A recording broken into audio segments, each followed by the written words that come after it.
You're right, guys, and welcome back. So what I'm going to do now is I'm going to do a quick painting tutorial. So this is how to paint about 10 Death Guard Chaos Space Marines in a pretty decent and quick amount of time.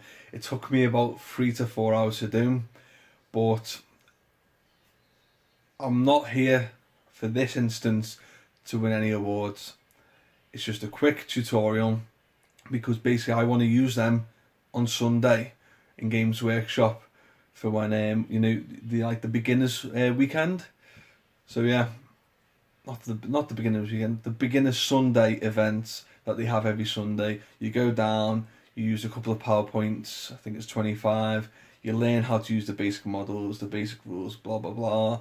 So I want them done and dusted for that, and then in the future we can come back to it. We can add things to it, make them look better. But I personally think that this is going to be a decent standard. Yeah, so that's it really. I'll see you in a minute. Thanks. Oh, one more thing. Don't forget to like, give us a thumbs up, or thumbs down if you think it's rubbish. Subscribe, and if you fancy it, share it with your mates. Nice one. See you later. So guys, let's get on with this painting tutorial. So I've already base coated it with Chaos Black. I've used the spray paints, but obviously you could use the normal paint and undercoat it with a brush. Next I'll be using xandred dust as a base coat for the armour. What I'm going to do next is I'm going to use the old bottle cap method. I'm going to use this to as a makeshift palette for the time being.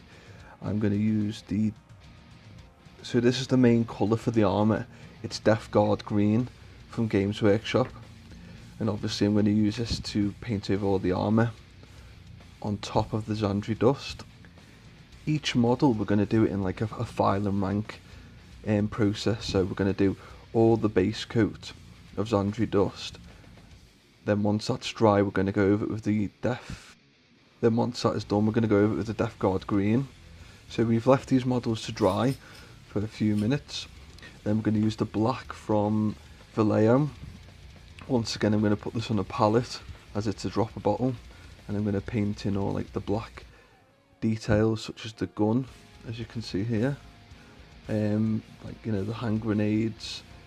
Don't forget to do little air vents in the back of the legs, as well as the creases behind the knees.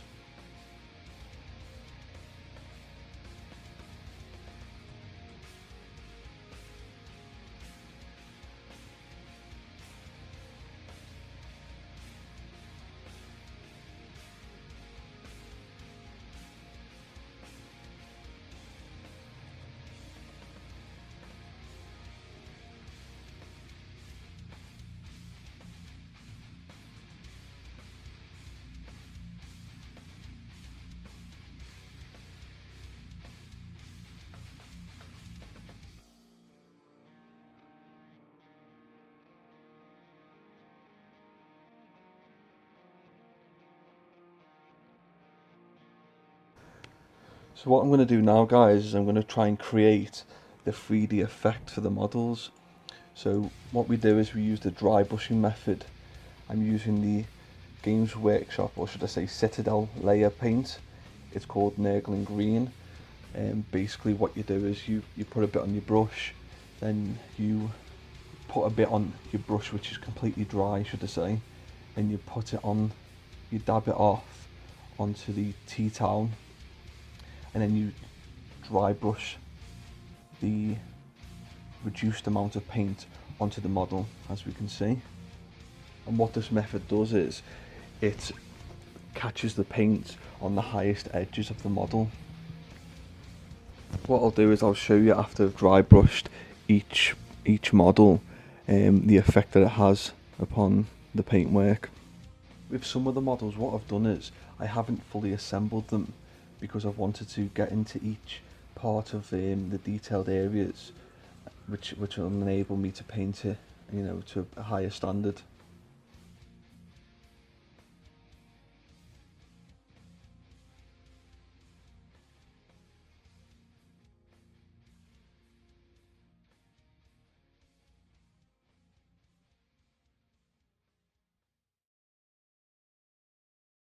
So we're still on the dry brushing stage, guys, and I'm going to use the Army Painter War Paint Mummy Robes.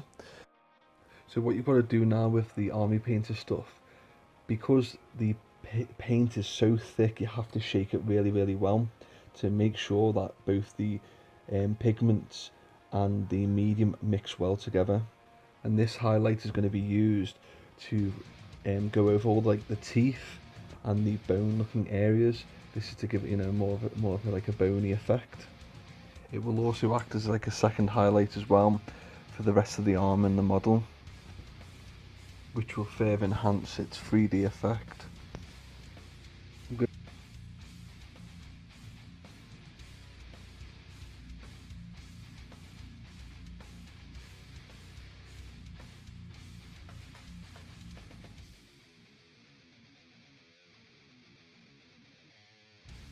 I'm going to use the Army Painter Bolt Metal, I think it's called, for the guns. This is all the metallic area. And the next part we're going to use with this metal colour is the chainmail.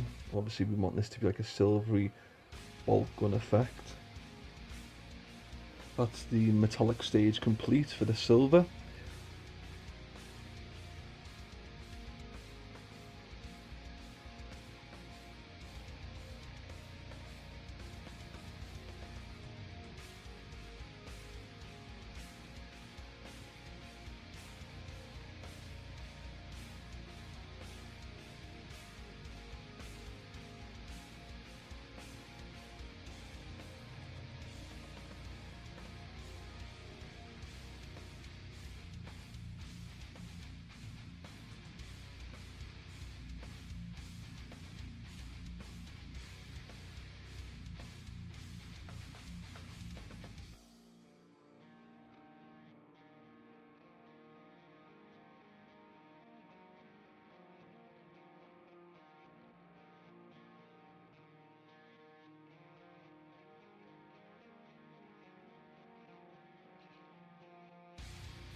We're going to move on to the next stage, which, to be honest with you, this is my favourite stage.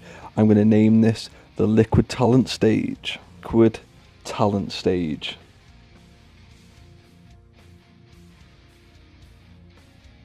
So this next stage, guys, is what's been dubbed the Liquid Talent stage. So I'm going to use the Games Workshop Agrax Earthshade, and what this does is it seeps into all the recessed detailed parts of the miniature, providing a 3D effect for the model. Not only that, it also provides a dirty effect of the model as well, because what we don't want is, we don't want these models looking as if they've just come out of the factory. Don't forget, they're 40,000 years old.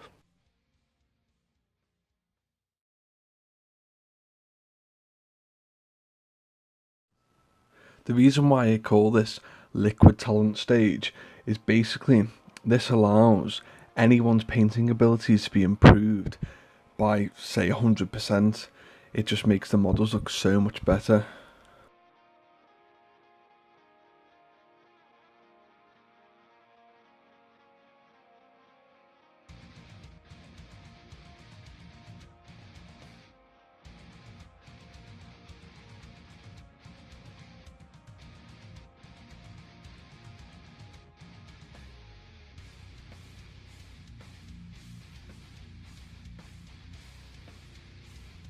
I'm now going to paint all the metallic trims around the arm pads with Weapons Bronze by Army Painter.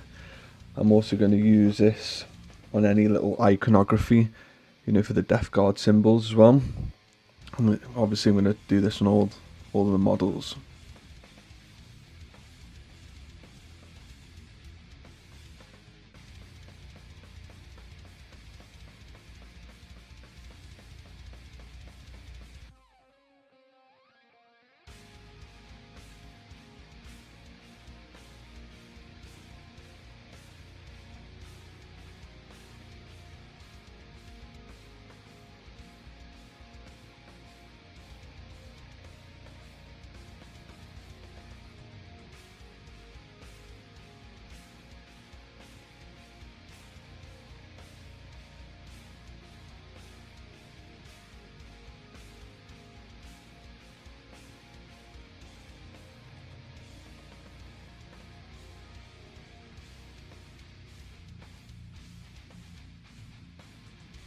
Now this next paint is one of my favourites in the whole of the selection of paints available for hobbying. It's called Hexed Lichen by Game Colour, which is Vallejo. It's available in Games Workshop as well. I can't remember what it's called, but it's a fantastic purple. Just look how vibrant it is, and the way how it flows upon the model. It's beautiful. I absolutely love it.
I've now assembled all of this model now. This is the Lord of Contagion. He's one of the HQ choices within the army. I'm using the army painter mummy robe just to paint like the smoke coming out of the incense. This is obviously it's like an off-white colour, which will be, give a great effect.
I actually forgot the robes on this model. There's that much detail for each one of these. It's just unbelievable.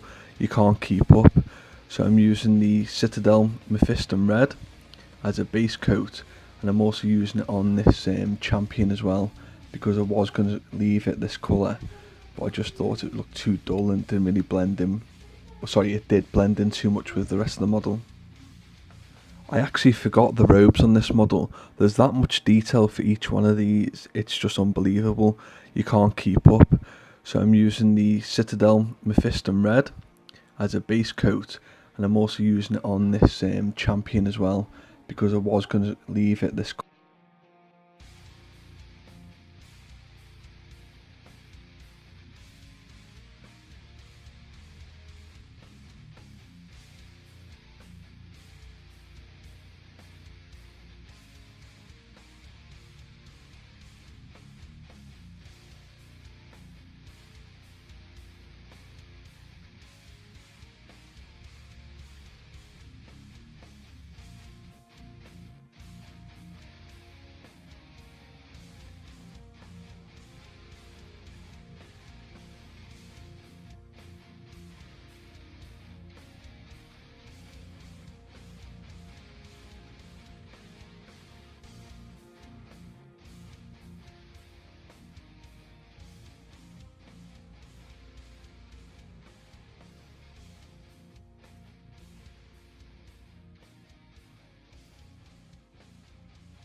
For the smoke and incense coming off the Plague Caster and the Lord of Contagion, I'm using the Citadel Shade, Dragonhof Nightshade. This is going to give it like a misty blue effect.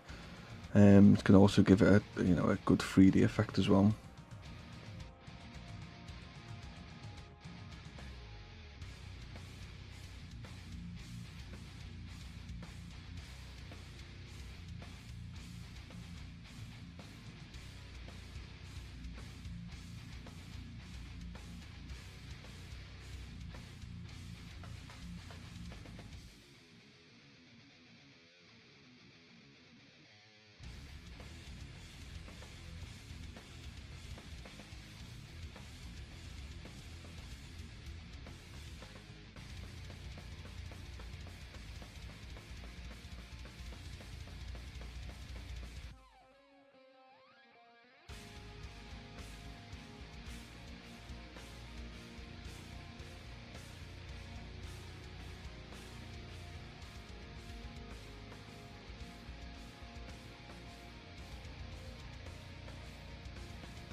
I'm going to go back to that cape on the Lord of Contagion. I'm going to go for my favourite colour now. I'm going to use the Citadel Shade, Druky Violet. As we know, the shades give it a 3D effect, which I've said about 20 times now, but it's true. People need to use these shades.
The mephisto red that we painted earlier on the robes and the headscarf thing, I'm going to use Citadel's Shade Agrax Earth Shade on this. Give it a dirty effect, brighten things up a bit. And then we're going to use the Vallejo game colour. It is dead white. I'm going to use this as a dry brush over the smoke again. Give a bit of a highlight effect rather than using an edge highlight.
And we're pretty much all done. Thanks for watching, guys. I understand that the audio is not the best. It's something that I'm going to improve on. But unfortunately, the actual audio on the video footage was a little bit corrupt. There's too much background noise, so I had to remove that. So yeah, thanks again for watching. If you think this was okay, give me a like. Give me a dislike if you have to. Maybe a subscribe if you fancy it. Thank you. See you soon. Bye.